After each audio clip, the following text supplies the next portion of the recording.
আল্লাহর সৃষ্টিকারী অনেক সুন্দর। ব্রাহ্মণবাড়িয়া জেলার কসবা উপজেলার এক পুষ্করিণীর সরজমিনে গিয়ে দেখা যায় মাছের খেলা। এই নিয়ে আল্লাহর প্রকৃতি অনেক সুন্দর। কসবার প্রকৃতি অনেক সেরা সুন্দর। আমরা পুষ্করিণীর মাছ দেখার জন্য আমি বসছি। দেখেন পুষ্করিণীর মাছগুলো কিভাবে লাফাচ্ছে, দৌড়াচ্ছে আমরা দেখার জন্য বসছি। কত সুন্দর আল্লাহর প্রকৃতি, সুন্দর। আল্লাহ সবভাবেই সবাইকে সুন্দর করে বানিয়েছে।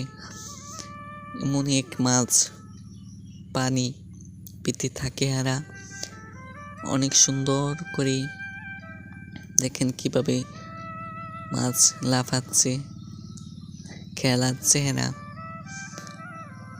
আজ আমরা দুপুরে সরজমিন গিয়ে এটি দেখেছি আপনাদেরকে। ব্রাহ্মণবাড়িয়া কসবা থেকে মোহাম্মদ